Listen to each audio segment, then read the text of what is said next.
मराठी लघुलेखन 100 शब्द प्रति minute. 5 second.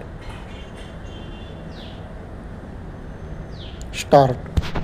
कामगारांनी आपले हितरक्षण करण्याकरिता आणि हितसंवर्धन करण्याकरिता स्वेच्छेने स्थापन केलेली कायम स्वरूपाची संस्था अशी कामगार संघटनेची व्याख्या केली जाते.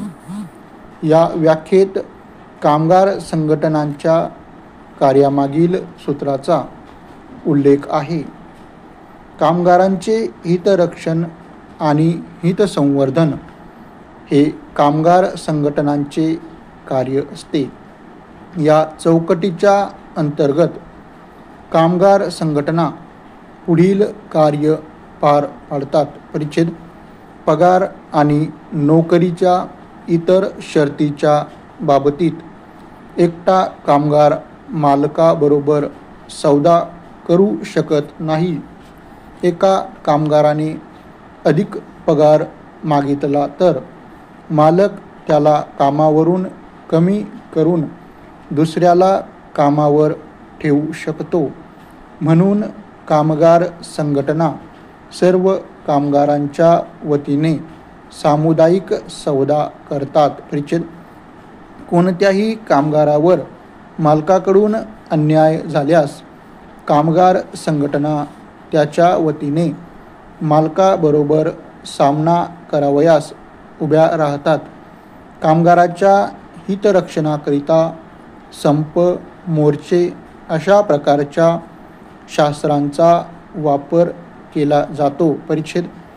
कामगारांना शिक्षण आणि प्रशिक्षण देणे, त्यांच्याकरिता खेळाची आणि करमणुकीची सोय करणे, कामगारांच्या मुलांना शिक्षणाची सोय करणे, आजारपण, अपघात अशा प्रसंगी त्यांना मदत करणे, व्यावसायिक कौशल्याच्या बाबतीत काही पातळी ठरवून देणे आणि व्यवसायातील नवीन कामगारांच्या प्रवेशावर नियंत्रण ठेवणे अशा प्रकारची कामे कामगार संघटना करतात. परिच्छेद.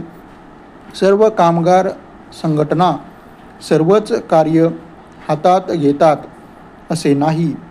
ते त्यांच्या सभासदांची संख्या, त्यांचे उत्पन्न, नेतृत्वाचा दर्जा इत्यादी अनेक गोष्टींवर अवलंबून असते. भारतातील कामगार संघटना लढाऊ कामावर आपले अतिरिक्त लक्ष केंद्रीभूत करतात. परिच्छेद.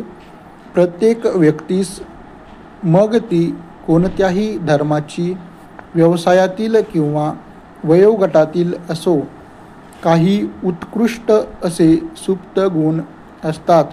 त्या सुप्त गुणांना समाजापुढे प्रकाशात आणणे हे व्यक्तिमत्व विकासाचे कार्य सेवाभावी सामाजिक संस्थांच्या माध्यमातून उत्कृष्टपणे करता येते असे माझे मत आहे.